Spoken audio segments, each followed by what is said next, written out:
السلام علیکم ورحمۃ اللہ۔ پہلی بات تو یہ کہ انہوں نے جو دلائل پیش کیے ہیں فتاوی حدیثیہ سے ابن حجر مکی، ابن حجر عسقلانی، علامہ جلال الدین سیوطی اور اس طرح دیگر بزرگوں سے، طاہر القادری نے میلاد کو ثابت کرنے کے لیے یہ جتنے بزرگوں کی دلائل دیے ہیں، تو پہلی بات تو یہ ہے کہ دلیل یا تو قرآن سے دی جاتی ہے یا سنت رسول سے دی جاتی ہے، خیر القرون سے دی جاتی ہے، نبی کریم صلی اللہ علیہ وسلم کے قول، عمل اور فعل اور سکوت پر، یا صحابہ اکرام کے قول، عمل، فعل اور سکوت پر، یا زیادہ سے زیادہ خیر القرون میں تابعین اور تبع تابعین کے علماء کی جو ہے وہ دلیل پیش کی جاتی ہے، جبکہ ان کے پاس ان تین زمانوں میں سے کسی زمانے میں بھی کوئی دلیل ان کے پاس موجود نہیں۔ یہ جتنی بھی دلیلیں انہوں نے پیش کی ہیں یہ بعد کے بزرگوں کی ہیں۔ رہی بات البدایہ والنہایہ سے پیش کی جانے والی دلیل کی، جو علامہ ابن کثیر نے نقل کی ہے کہ انہوں نے کہا کہ جی صلاح الدین ایوبی کے بہنوئی شاہ ابو جو ہے شاہ مظفر، جو انہوں نے دلیل پیش کی ہے، وہ وقت کا بادشاہ تھا۔ البدایہ میں لکھا ہوا ہے کہ وہ لوگوں سے پیسے چھین چھین کر میلاد کیا کرتا تھا اور بہت زیادہ فضول خرچی کرتا تھا، اور اس نے وہاں کے ایک درباری مولوی کو، جس کا نام ابو الخطاب عمر ابن داہیہ تھا، اس کو پیسے دے کر اور اس کے ذریعے سے میلاد پر سب سے پہلی کتاب لکھوائی تھی۔ تو یہ تو تقریباً 5ویں 6ٹی ہجری کی بات ہے، جس میں نہ صحابہ تھے، نہ خیر القرون میں سے کوئی تھا، تابعین تبع تابعین بھی نہیں تھے، ائمہ اربعہ میں سے بھی کوئی نہیں تھا۔ یہ تو بہت بعد کے زمانے کا بادشاہ تھا، جو انتہائی مسرف، فضول خرچی کرنے والا، جس کو خود علامہ ابن کثیر نے بھی لکھا ہے کہ یہ فضول خرچی کرنے والا بادشاہ تھا، فضول خرچی کیا کرتا تھا۔ دوسری بات یہ کہ چاہے جلال الدین سیوطی ہو، ابن حجر مکی ہو، ابن حجر عسقلانی ہو، یا کوئی بزرگ ہو، سب کے بارے میں علماء کا یہ فیصلہ ہے، ہماری کتابوں میں بھی ہے اور بریلوی کتب میں بھی ہے، نیست قول و فعل حجت ہیچ پیر، قول حق و فعل احمد را بگیر۔ یہ ایک شعر ہماری کتابوں میں بھی اور بریلویوں کی کتابوں میں موجود ہے کہ کبھی بھی کسی پیر کا قول و فعل حجت نہیں ہوتا، بلکہ حجت جو ہے وہ نبی کریم صلی اللہ علیہ وسلم کے قول اور فعل ہیں اور اللہ کا قول ہے۔ تو یہ آگے بیان کرتے کرتے کہتے ہیں کہ ابو جو بادشاہ تھا وہ ناچا کرتا تھا، رقص کیا کرتا تھا، وجد کیا کرتا تھا۔ تو گویا یہ اس دلیل سے صرف اس بادشاہ، اس فضول خرچ کرنے والے ظالم بادشاہ کی صرف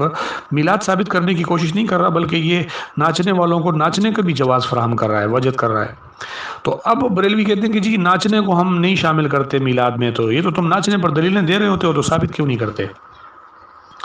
باقی آخری بات وہ یہ ہے کہ جتنے بھی بزرگوں نے لکھا ہے، فتاوی حدیثیہ والے نے لکھا ہے، یا ابن حجر عسقلانی نے لکھا ہے، یا کسی نے بھی لکھا ہے مولود کے حوالے سے، وہ لکھا کیا ہے؟ میں ذرا آپ کے سامنے صرف ان باتوں کو بیان کر دیتا ہوں، اگر آپ وہ بات سمجھ جائیں گے تو سارا مسئلہ ہی سمجھ میں آ جائے گا۔ میرے پاس کتاب ہے مفتی منیب الرحمان کی تصدیق شدہ کتاب عید میلاد النبی اور چند اصلاح طلب پہلو، اس میں صفحہ نمبر 24 کے اوپر لکھتے ہیں کہ صد افسوس کہ آج ہم میلاد شریف کی اصل سے دانستہ یا نادانستہ طور پر ہٹتے جا رہے ہیں۔ یہ خود مان رہے ہیں کہ بریلوی جو ہے وہ میلاد شریف کی اصل سے جان بوجھ کر یا بھولے سے وہ ہٹتے جا رہے ہیں، حالانکہ اکابرین امت کے نزدیک یہ محض تلاوت قرآن مجید، غرباء و مساکین میں کھانے کی تقسیم اور رسول اللہ صلی اللہ علیہ وسلم کی ولادت باسعادت، اخلاق حسنہ اور سیرت طیبہ کو بیان کرنے اور ان پر عمل کرنے کا نام ہے۔ یعنی بقول مفتی منیب الرحمان کے کہ میلاد کس چیز کا نام ہے کہ قرآن مجید کی تلاوت کی جائے، غریبوں اور مسکینوں میں کھانا تقسیم کی جائے اور نبی کی سیرت کو بیان کیا جائے، آپ کی ولادت کو، آپ کی اخلاق حسنہ کو، سیرت کو، یہ تین چیزوں کا نام میلاد ہے۔ جبکہ بریلویوں کے نزدیک قرآن مجید کی تلاوت تو سوال ہی نہیں پیدا ہوتا کہ ان میں کوئی کرے، اور غرباء اور مساکین کو کھانے تقسیم کرنے کے بجائے وہاں پر جو ہے الٹا لوٹ مار کی جا رہی ہوتی ہے، اور اس کا ذکر بھی خود بریلوی کتاب میں موجود ہے، انشاءاللہ وہ میں بتا دوں گا۔ اور نبی کے اخلاق حسنہ کو بیان کرنے کے بجائے وہاں پر جو ہے وہ مخالفین کو گالم گلوچ اور رد اور اس طریقے سے وہ چیزیں پیش کی جا رہی ہوتی ہیں۔ یہ تین چیزوں کا تو وہاں نام و نشان بھی موجود نہیں ہے۔ اچھا، مفتی منیب الرحمان صاحب نے اس پوری بات میں یہ کہیں نہیں لکھا کہ یہ ربیع الاول میں کیا جائے یا 12 ربیع الاول کو۔ گویا ان کے نزدیک اگر کوئی شخص عام طور پہ بھی قرآن کی تلاوت کرتا ہے تو وہ بھی نبی کا گویا میلاد منا رہا ہے، کوئی عام طور بھی کھانا غریبوں کو تقسیم کرتا ہے تو وہ بھی میلاد منا رہا ہے، کوئی عام طور پہ بھی نبی کی سیرت کو بیان کرتا ہے تو گویا وہ میلاد منا رہا ہے۔ تو گویا ان کے نزدیک تو 12 ربیع الاول یا ربیع الاول کا ہونا ضروری نہیں ہے، جبکہ عمل میں، بریلویوں کے عمل میں 100% یہی چیز داخل ہے کہ وہ ربیع الاول کو باہر نکلیں گے، 12 ربیع الاول کو نکلیں گے، عام دنوں میں یہ نظر ہی نہیں آتے۔ دوسری بات، انہوں نے اسی مفتی منیب الرحمان نے اپنی کتاب میں جلال الدین سیوطی کی احسن المقصد فی عمل المولد کی دلیل بھی پیش کی ہے. میں آپ کو وہ دلیل بھی بتا دوں،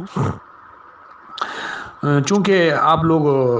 عربی نہیں سمجھیں گے، اردو میں آپ کو اس کا ترجمہ ہی بتا دیتا ہوں. اور عربی کے الفاظ کیا ہے: اصل المولدی الذی هو اجتماع الناس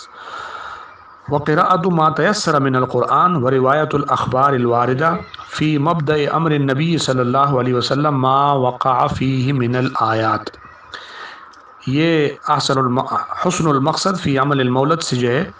علامہ جلال الدین سیوطی کی عبارت کو مفتی منیب الرحمان نے نقل کی ہے. اور اس کا ترجمہ کیا ہے؟ یہ خود مفتی منیب الرحمان نے کیا ہے کہ میلاد شریف کی اصل لوگوں کا جمع ہونا، جتنا آسان ہو اتنا قرآن کی تلاوت کرنا اور ان آیات و احادیث و روایات کو بیان کرنا ہے جو حضرت صلی اللہ علیہ وسلم کی شان میں وارد ہوئی ہیں. سوال یہ پیدا ہوتا ہے کہ ہمارے ہاں لوگ جمع بھی ہوتے ہیں، قرآن مجید کی تلاوت بھی کی جاتی ہے، اور احادیث اور روایات کو جو نبی کی شان میں بیان ہوئی ہیں اس کا بیان بھی ہوتا ہے. اس کے آپ کو ہزاروں کروڑوں دلیلیں دی جا سکتی ہیں، ہمارے بیانات میں، ہمارے جلسوں میں یہ سب کچھ ہوتا ہے. تو گویا میلاد پر تو عمل ہو رہا ہے، لیکن جو میلاد تم بنا رہے ہو اس پر عمل نہ کوئی ہم کرتے ہیں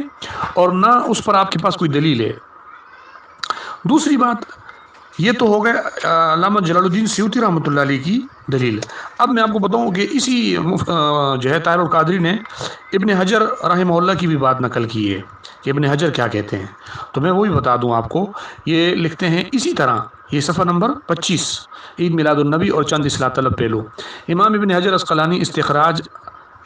اصل عمل مولد مبارک میں فرماتے ہیں: الشکر للہ تعالی یحصل بانواع العبادات کالسجود والصیام والصدقۃ والتلاوۃ وأی نعمت اعظم من نعمت. یہ کہتے ہیں اللہ تعالیٰ کا شکر کئی اقسام کی عبادات مثلا صیام، سجود، تلاوت، صدقہ، خیرات وغیرہ کے ذریعے ہوتا ہے، اور نبی کریم صلی اللہ علیہ وسلم جو رحمت والے نبی ہیں ان کے ظہور سے بڑی نعمت اور کون سی ہو سکتی ہے. یعنی یہ بتا رہے ہیں کہ یہ روزے رکھنا، صدقہ کرنا، تلاوت کرنا، یہ جو ہے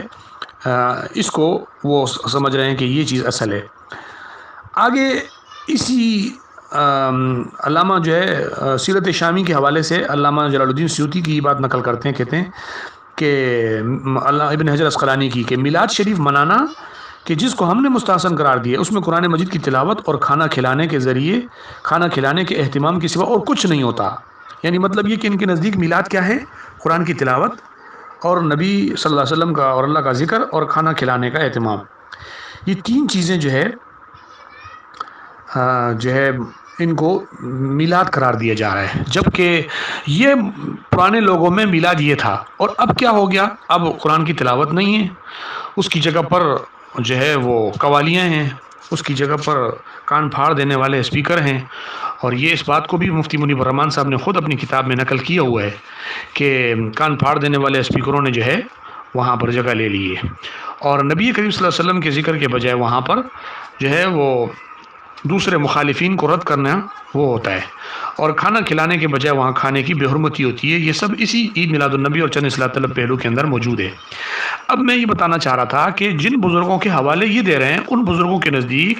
نبی کریم صلی اللہ علیہ وسلم کی میلاد کا تذکرہ، جس کو فتاوی رشیدیہ کے اندر مولانا گنگوئی صاحب نے بھی لکھا ہے، براہین قاطعہ میں مولانا خلیل احمد سہارنپوری صاحب نے بھی لکھا ہے کہ ہمارے نزدیک ذکر ولادت مستحب ہے. نبی کریم صلی اللہ علیہ وسلم کی ولادت کے ذکر کو ہم غلط نہیں کہتے، ہاں اس کے اندر آنے والی برائیوں کو غلط کہتے ہیں. اور برائیاں کتنی ہیں تو وہ آپ عید میلاد النبی اور اسلام طلب پہلو پڑھ لیں. جو ہے اس زمانے میں جب مجدد الفسانی رحمۃ اللہ علیہ کی مکتوبات میں موجود ہے کہ ایک شخص آیا ان کے پاس اور خط لکھا کہ حضرت ہمارے ہاں مولود ہوتا ہے اور اس میں یہ برائی ہوتی ہے، 3 برائیوں کا ذکر کیا. تو مولانا مجدد الفسانی رحمۃ اللہ علیہ نے ان کو جواب میں کہا تھا کہ اگر ان برائیوں کا خاتمہ چاہتے ہو تو مولود کو روکنا پڑے گا، کیونکہ جب تک مولود نہیں رکے گا یہ برائیاں ختم نہیں ہوں گی. مروجہ مولود جس میں برائیاں آ جائیں، 3 برائیاں آ جائیں، تو حضرت مجدد الفسانی رحمۃ اللہ علیہ فرمائیں کہ جب تک مولود نہیں رکے گا یہ برائیاں ختم نہیں ہوں گی. تو بتاؤ آج جو عید میلاد النبی اور چند اصلاح طلب پہلو کے صورت میں جو کتاب آئی ہے اور اس میں 200 سے بھی زائد برائیاں لکھی گئی ہیں کہ میلاد میں ہوتی ہیں، بتاؤ جب 3 برائیاں ختم کرنے کے لیے مولود روکنا ضروری ہوگا تو یہ سینکڑوں برائیاں ختم کرنے کے لیے کیا موجودہ مروجہ مولود روکنا ضروری نہیں ہوگا؟ اس بات کا جواب خود بریلویوں کو دینا چاہیے اور سوچنا چاہیے کہ یہ ہو کیا رہا ہے.